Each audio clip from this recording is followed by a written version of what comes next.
प्रिय विद्यार्थियों, आज हम अध्ययन करेंगे योग अंतराय का। तो महर्षि पतंजलि जी ने अपने पहले अध्याय के 28वें सूत्र में जो योग अंतराय हैं तो उनका वर्णन करते हैं। योग अंतराय को उन्होंने मूलतः 9 प्रकार बांटे हैं कि 9 प्रकार के जो होते हैं अंतराय, वो क्या करते हैं, व्यक्ति के बाधक तत्व होते हैं। व्यक्ति के योग मार्ग में वो बाधा पहुंचाने का कार्य करते हैं, इसीलिए उनको योग अंतराय भी कहते हैं और उनको चित्त विक्षेप के नाम से भी उन्होंने कहा है। तो उनको चित्त विक्षेप भी कहते हैं और योग अंतराय भी कहते हैं। तो पहले अध्याय के 28वें सूत्र में वो बताते हैं कि व्याधि, स्त्यान, संशय, प्रमाद, आलस्य, अविरति, भ्रांति, दर्शन, अलब्ध भूमिकत्व, अनुवस्थित्वानि चित्त विक्षेपास्ते अंतराय। कि वो योग अंतराय कौन कौन से हैं? योग अंतराय होते हैं 9 प्रकार के। तो जो सबसे पहला योग अंतराय है वो होता है आपकी व्याधि। अगर आपके अंदर शारीरिक कोई रोग है, कोई आपको कष्ट है, कोई शारीरिक बीमारी है, तो वो क्या कर सकती है, आपके योग के मार्ग में वो बाधक तत्व है, आपकी योग साधना में वो बाधक पहुंचाने का कार्य करता है, इसीलिए उसको बोलते हैं आपको व्याधि। तो व्याधि क्या होती है? आपके अंतराय हैं वो आपके योग विघ्न भी बोलते हैं। योग साधना के मार्ग में वो विघ्न होते हैं, व्याधि। अब उसके बाद जो दूसरा अंतराय होती है व्याधि के बाद है व्याधि स्त्यान। स्त्यान मतलब, स्त्यान का अर्थ महर्षि पतंजलि जी बताते हैं कि अकर्मण्यता। अकर्मण्यता अर्थात किसी कार्य में मन नहीं लगना। तो जब व्यक्ति का किसी कार्य में मन नहीं लगेगा, योग साधना में मन नहीं लगेगा, धारणा, ध्यान और समाधि में जब व्यक्ति का मन नहीं लगेगा, तो इसी को महर्षि पतंजलि जी ने स्त्यान शब्द कहा है। तो स्त्यान अर्थात अकर्मण्यता, किसी कार्य में मन नहीं लगना, ये भी क्या होती है, व्यक्ति के साधन के मार्ग में योग अंतराय है। अब उसके बाद अगला अंतराय है व्याधि, स्त्यान और उसके बाद संशय। संशय मतलब होता है डाउट होता है, व्यक्ति को संशय हो जाता है, और संशय होता है उसके सफलता और असफलता पर संशय होता है कि मैं योग साधना में आगे बढ़ रहा हूं तो मैं सफल होऊंगा कि असफल होऊंगा। तो इसी संशय के कारण क्या होता है, व्यक्ति जो है इसी उधेड़ बुन में लगा रहता है, व्यक्ति अपने साधन मार्ग की ओर ध्यान नहीं दे पाता। तो यही क्या होता है, उसमें संशय का कार्य करता है। तो ये क्या होती है, योग मार्ग में विघ्न होती है। तो ये हो गया तीसरा, संशय।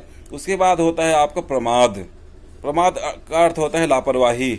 तो लापरवाही भी क्या होती है, व्यक्ति के योग मार्ग में विघ्न का काम करता है।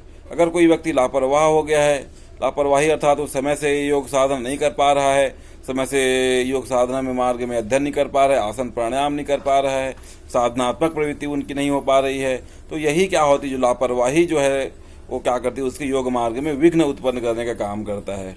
अब अगला जो होती व्याधि हो गया स्त्यान, संशय, प्रमाद, और उसके बाद जो अगला होता है आलस्य। आलस्य कब होता है, जब व्यक्ति के अंदर तमोगुण की अधिकता हो जाती है, तब वो क्या होती, किसी कार्य में उसका मन नहीं लगता है, उसमें क्या होती, स्थूलता पाई जाती है, उसका मन जो है किसी कार्य में मन नहीं लगना, हमेशा वो क्या करता है, वो सोया हुआ रहता है, बिल्कुल वो सोया हुआ रहता है, विश्रांति अवस्था में रहता है वो।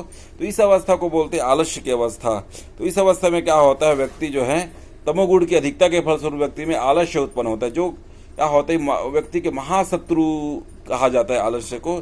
तो आलस्य भी क्या होता है, व्यक्ति के योग मार्ग में विघ्न उत्पन्न करने का कार्य करता है। आलस्य के बाद जो अगला आती है उसको बोलते हैं अविरति, है ना। व्याधि, स्त्यान, संशय, प्रमाद, आलस्य, और उसके बाद जो अगला क्रम आता है वो आता है अविरति। अविरति का अर्थ होता है विषयाशक्ति। विषयाशक्ति मतलब क्या होता है कि विषयों का में ही मन का लगे रहना। विषय भोग में व्यक्ति जब मन लगा रहेगा, विषयों में ही मन लगा रहेगा, तो उस अवस्था को बोलते हैं विषयाशक्ति। विषयों के प्रति आसक्ति, जो आपके ज्ञानेंद्रिय हैं वो क्या होती है, विषय भोग में ही प्रवृत्ति रहती है, उनकी विषय भोग में ही वो लगे रहते हैं। तो इसी को महर्षि पतंजलि जी का बोलते हैं विषयाशक्ति। तो विषयाशक्ति को महर्षि पतंजलि जी ने कहा है अविरति। तो ये अविरति भी क्या होता है, व्यक्ति के मार्ग में विघ्न उत्पन्न करने का काम करता है। अब अगला क्या होता है, अविरति के बाद आती है आपका भ्रांति दर्शन। भ्रांति दर्शन कब होता है, व्यक्ति को जब साधन पथ का उचित ज्ञान नहीं होने से, किसके, साधन पथ का जब व्यक्ति को उचित ज्ञान नहीं होता है, तब क्या होता है कि यह साधन मेरे लिए उपयुक्त है कि नहीं, या इस साधन में मैं सफल होऊंगा कि नहीं होऊंगा, कहीं मुझे ज्ञान योग में तो नहीं चल जाना चाहिए था, कहीं मुझे कर्मयोग में तो नहीं जाना चाहिए था, है ना। ये जो मौजूदा मैं जिस साधना पद्धति के मार्ग से मैं मोक्ष को प्राप्त करने के लिए जा रहा हूँ, तो वह साधना पद्धति उपयुक्त है कि नहीं मेरे लिए, ऐसा भ्रांति ज्ञान होना उसको, है ना, भ्रामक ज्ञान। तो जिस भ्रामक ज्ञान को ही बोलते हैं पतंजलि जी ने भ्रांति दर्शन कहा है। और यह भ्रांति दर्शन क्या कर सकती है, उनके साधन मार्ग में विघ्न उत्पन्न करने का कार्य करता है। तो ये भी क्या होती भ्रांति दर्शन। भ्रांति दर्शन मतलब साधन पथ का सही ज्ञान नहीं होने से व्यक्ति के अंदर भ्रामक ज्ञान उत्पन्न हो जाना। यही भ्रामक ज्ञान क्या कर सकती है, व्यक्ति के योग मार्ग में विघ्न करने का काम करता है भ्रांति दर्शन।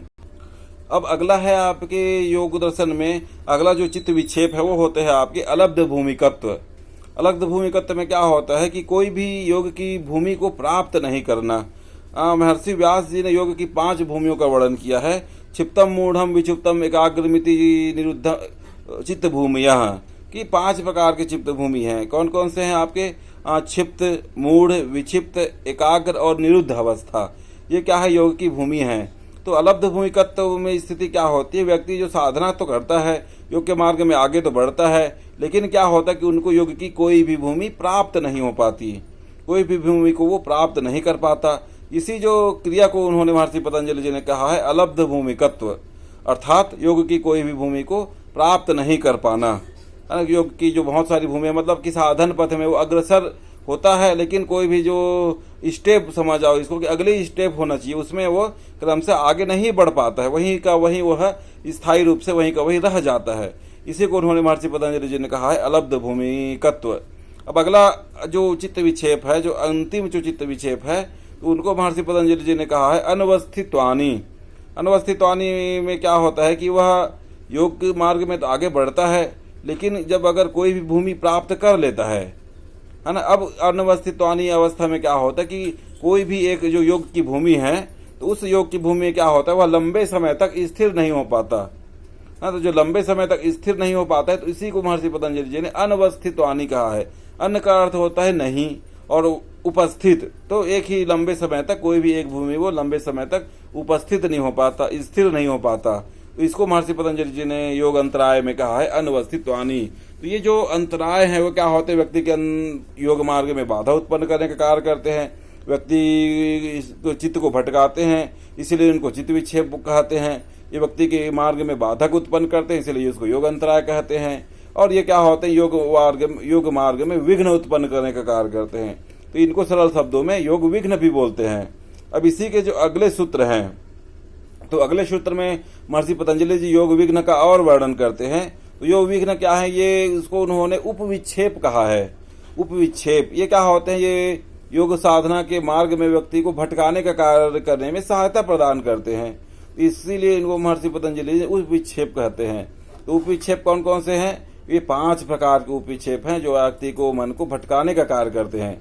कौन कौन से होते हैं वो उपविक्षेप? वो होते हैं, पहला है दुख दौर मनुष्य अंग में जयत्व श्वास प्रश्वास विक्षेप शहुआ। तो दुख व्यक्ति के अंदर पहला जो उपविक्षेप है वो क्या है, दुख। व्यक्ति को अगर कोई दुख हो गया, घर में अगर कोई दुख है, परिवार में कोई दुख है, समाज में कोई दुख है, उसके कुछ आंतरिक दुख है ना, कुछ मानसिक दुख है, तो इस अवस्था में क्या करता है व्यक्ति जो है योग साधना नहीं कर पाता, योग साधना में उसकी प्रवृत्ति नहीं हो पाती। तो इसलिए क्या होता है, ये उपविक्षेप हैं। ये व्यक्ति को क्या करते हैं, ये भटकाने का कार्य करते हैं। इसीलिए महर्षि पतंजलि जी ने इसको उपविक्षेप कहा है। पहला होता है दुख, और महर्षि पतंजलि जी जो है 3 प्रकार के दुख बताते हैं, है ना, 3 प्रकार के दुख। तो वो दुख 3 प्रकार के दुख कौन कौन से हैं? पहला दुख होता है आपका परिणाम दुख, दूसरा ताप दुख, और तीसरा संस्कार दुख। तो ये 3 प्रकार के दुख व्यक्ति को क्या करते हैं, व्यक्ति के योग मार्ग में विघ्न उत्पन्न करने का कार्य करते हैं, ये 3 प्रकार के दुख। अगला होता है दौर्मनस्य। दौर्मनस्य क्या होता है कि व्यक्ति के मन के अंदर जब मन की इच्छाएं पूर्ण नहीं हो पाती है, तो मन की इच्छाएं के पूर्ण नहीं होने पर जो मन में क्षोभ उत्पन्न होता है ना, तो उस अवस्था को महर्षि पतंजलि जी ने दौर्मनस्य कहा है ना। अगर कोई व्यक्ति की साधना करने की कोई इच्छा थी, साधना में लक्ष्य प्राप्त करने की इच्छा थी, समाधि के माध्यम से मोक्ष कैवल्य की अवस्था को प्राप्त करने की इच्छा थी, लेकिन उनकी जो है प्रारंभिक अवस्था में कोई इच्छाएं पूर्ण नहीं हो पा रही हैं, तो व्यक्ति क्या करता है, क्षोभ उत्पन्न हो जाता है, फिर वो साधना पद्धति में आगे नहीं बढ़ पाता, वो वहीं से साधना को विराम दे देता है। तो ये क्षोभ उत्पन्न होने की जो क्रिया है उसी को कहा है दौर्मनस्य कहा है। तो मन की इच्छाएं पूर्ण नहीं होने पर यह दौर्मनस्य उत्पन्न होता है। तो ये क्या होती है, व्यक्ति के मार्ग में योग में विघ्न उत्पन्न करने का कार्य करते हैं। तो दुख दौर्मनस्य। उसके बाद क्या होता है, अंग में जयत्व। अंग में जयत्व मतलब व्यक्ति के अंग अवयवों का कंपित होना। तो व्यक्ति के अंग अवयव क्या होते हैं, योग साधना करते करते कंपित होने लग जाते हैं। कोई समाधि अवस्था को प्राप्त करने के लिए ध्यान में बैठना पड़ता है, धारणा करना पड़ता है और प्राणायाम भी करना पड़ता है। तो इस अवस्था में ध्यान, धारणा, प्राणायाम करते करते व्यक्ति अगर कुछ देर के लिए बैठता है तो उस अवस्था में क्या होता है कि उसके अंग अवयव में कंपन उत्पन्न हो जाता है, वह लंबे समय तक नहीं बैठ पाता। तो इसी अवस्था को उन्होंने महर्षि पतंजलि जी ने क्या कहा है, उन्होंने उसको अंग में जयत्व कहा है। तो ये अंग में जयत्व भी क्या करता है, व्यक्ति के जो साधन के मार्ग में है ये उसमें उसको रोकने का कार्य करते हैं, इसीलिए उनको सहभुवः की श्रेणी में महर्षि पतंजलि जी ने गिना है। अगला आता है आपका श्वास और प्रश्वास। दोनों एक जैसे ही हैं लेकिन उसमें थोड़ा अंतर आता है। श्वास क्या होता है कि श्वास में क्या होता है कि बिना प्रयास के जो बाह्य वायु का शरीर के अंदर प्रवेश कर जाना, इसको महर्षि पतंजलि जी ने श्वास कहा है। ये भी क्या होते हैं, व्यक्ति के उपविक्षेप का कार्य करते हैं, सहायता प्रदान करते हैं। तो श्वास क्या होता है, बिना प्रयास के बाह्य वायु का व्यक्ति के अंदर प्रवेश कर जाना, ये होता है श्वास होता है। अर्थात बाह्य कुंभक में विघ्न उत्पन्न होना, इसको महर्षि पतंजलि जी ने श्वास कहा है। दूसरा क्या होती है आपका प्रश्वास। प्रश्वास में क्या होता है कि व्यक्ति के अंदर जो है आंतरिक वायु का बिना प्रयास के अपने आप बाहर निकल जाना। जब आंतरिक वायु बिना प्रयास के अपने आप बाहर निकल जाती है तो इस अवस्था को महर्षि पतंजलि जी बोलते हैं प्रश्वास।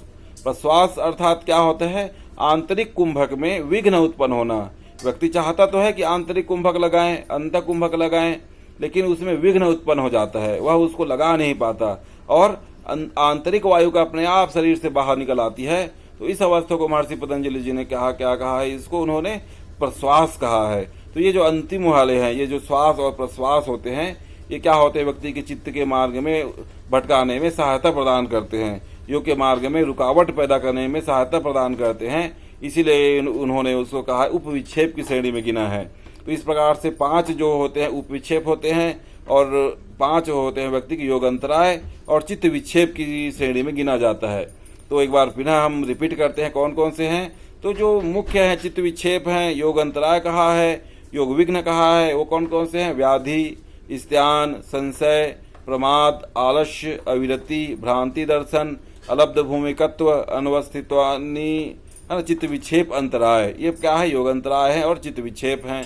और उपविक्षेप कौन कौन से हैं, वह हैं आपके दुख, दौर्मनस्य, अंग में जयत्व, श्वास, प्रश्वास, ये विक्षेप हैं व्यक्ति के। सहभुवः भी बोलते हैं महर्षि पतंजलि इनको, सहभुवः, क्योंकि ये सहायता प्रदान करते हैं मुख्य विक्षेप को।